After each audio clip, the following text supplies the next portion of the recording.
जय बाबा केदार। सबसे पहले आप केदारनाथ जी के कपाट खुलने के दर्शन कीजिए, बाकी बातें बाद में।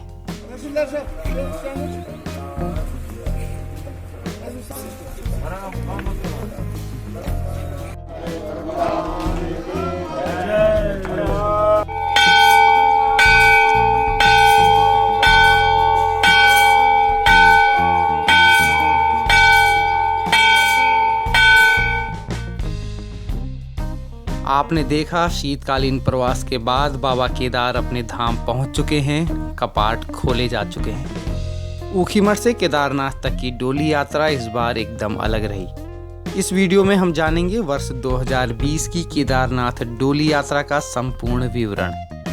वीडियो व फोटो उपलब्ध कराने के लिए सूचना एवं लोक संपर्क विभाग उत्तराखंड, रुद्रप्रयाग जिला प्रशासन व अपने मित्र विनोद नौटियाल जी का धन्यवाद।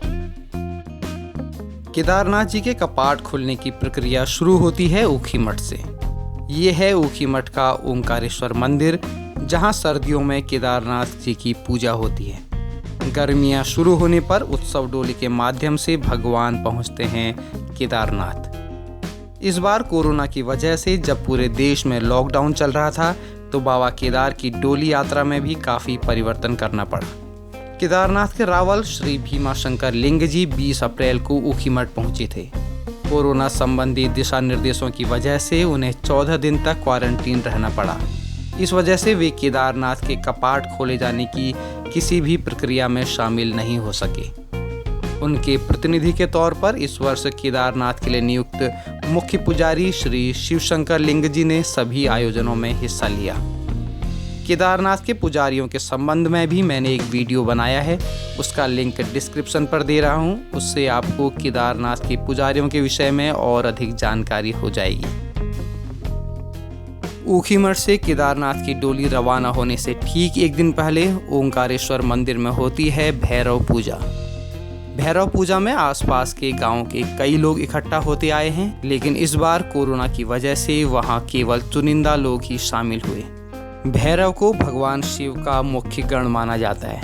यही कारण है कि केदारनाथ जी की डोली रवाना होने से पहले भैरव ऊखीमठ से केदारनाथ के लिए रवाना हो जाते हैं। ये माना जाता है कि वो रास्ते में आने वाली विघ्न बाधाओं को दूर करते हैं। हमेशा भक्तों के कंधों पर जाने वाले बाबा केदार इस बार 26 अप्रैल को वाहन में बैठकर ऊखीमठ से रवाना हुए। इससे पहले सिर्फ 1977 में डोली को किसी गाड़ी से ले जाना पड़ा था, लेकिन तब गाड़ी सिर्फ गुप्तकाशी तक ही गई थी। इस बार बाबा केदार की डोली गाड़ी में बैठकर गुप्तकाशी, फाटा, रामपुर आदि कस्बों से होते हुए 26 तारीख को ही गौरीकुंड पहुंच गई। सड़क मार्ग से गौरीकुंड केदारनाथ यात्रा का अंतिम स्टेशन है। पिछले वर्षों तक गौरीकुंड पहुंचने में डोली को 2 दिन लगते थे, क्योंकि डोली पैदल आती थी और फाटा में 1 दिन का विश्राम भी करती थी।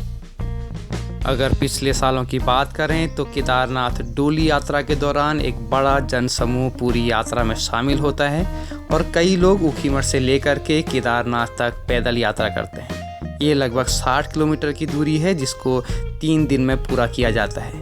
पहला पड़ाव फाटा में, दूसरा गौरीकुंड में और फिर तीसरा केदारनाथ में। इस बार लोगों की भीड़ बिल्कुल भी नहीं थी, क्योंकि प्रशासन की तरफ से भी पूरी मनाही थी। एक नज़र पिछले वर्ष के उस जन सैलाब पर भी डाल लीजिए, जिससे आपको दोनों तरह की यात्राओं में अंतर महसूस होगा। पिछले बार ये जो नज़ारा है, ये है ऊखीमठ में केदारनाथ जी की डोली रवाना होते समय का, और इसके बाद ये है गुप्तकाशी का मंदिर, जहाँ पर आसपास काफ़ी लोग उपस्थित हैं और लोग अपने भजन कीर्तनों से भगवान केदार का स्वागत कर रहे हैं।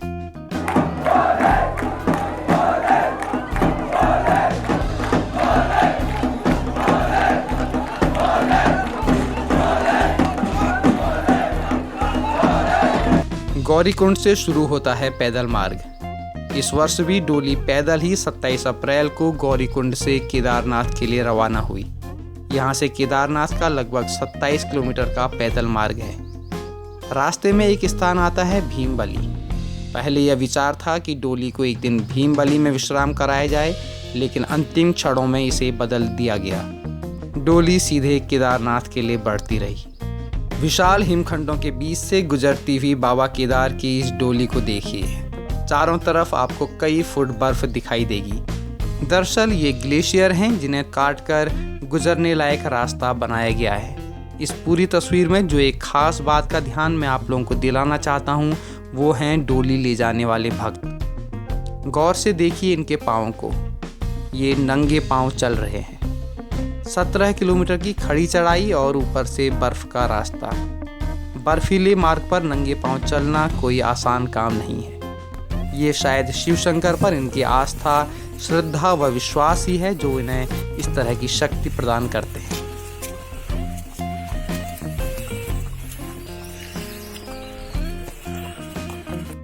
27 अप्रैल की शाम तक डोली केदारनाथ पहुंच चुकी थी। कपाट खोलने की तिथि 29 अप्रैल नियत थी। ऐसे में यह पहला अवसर था जब कपाट खोलने के लिए डोली को 2 दिन का इंतजार करना पड़ा है। इससे पहले डोली कपाट खोलने के एक दिन पहले केदारनाथ पहुंचती रही है। जब डोली केदारनाथ पहुंची तो उस समय केदारनाथ को फूलों से सजाने का काम चल रहा था। 29 अप्रैल की सुबह 6:10 में भगवान केदारनाथ के कपाट खोले गए। इस दौरान मुख्य पुजारी श्री शिव शंकर लिंग जी के अलावा बेहद कम लोग वहां उपस्थित थे। आइए थोड़ी जानकारी केदारनाथ के बारे में ले लेते हैं। केदारनाथ देश के 12 ज्योतिर्लिंगों में से एक है। इसका उल्लेख इस मंत्र में भी मिलता है, सौराष्ट्रे सोमनाथम च श्रीशैले मल्लिकार्जुनम उज्जैन्नाम महाकालम ओंकारम मल्लेश्वरम परल्यां वैद्यनाथम च डाकिन्यां भीमशंकरम सेतुबंधे तु रामेशम नागेशम दारुकावने वाराणस्यां तु विशेषम त्र्यंबकम गौतमी तटे हिमालये तु केदारम घुष्मे च शिवालये एतानि ज्योतिर्लिंगानि सायं प्रातः पठेनर सप्तजन्म कृतं पापम स्मरणेन विनश्यति। केदारनाथ के बारे में एक कथा प्रचलित है।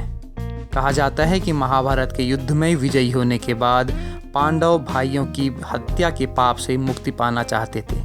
वे इसके लिए भगवान शंकर का आशीर्वाद पाना चाहते थे, लेकिन शिव शंकर उनसे रुष्ट थे।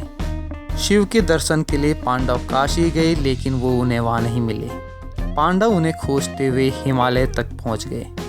कहा जाता है कि भगवान शंकर ने तब एक बैल का रूप धारण कर लिया था और वे हिमालय में घूम रहे अन्य पशुओं से जा मिले थे। पांडवों को इसमें संदेह हो गया और भीम ने अपने दोनों पांवों को विशाल रूप से फैला लिया।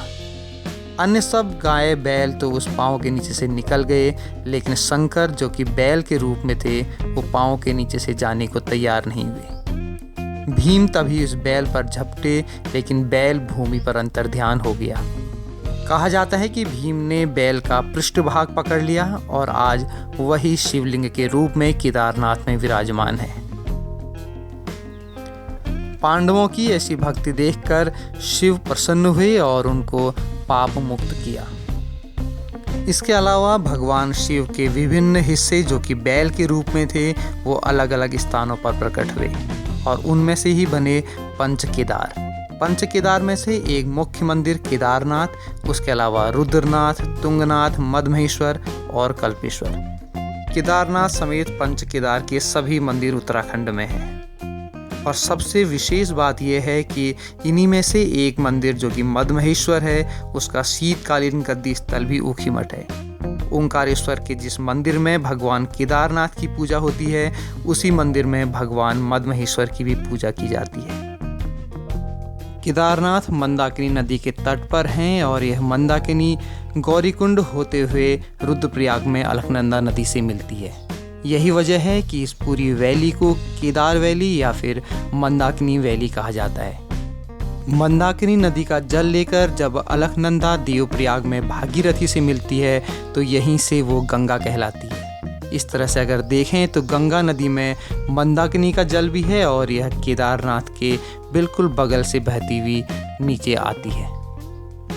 केदारनाथ में अगर रुकने की बात करें तो यहाँ पर कई होटल हैं।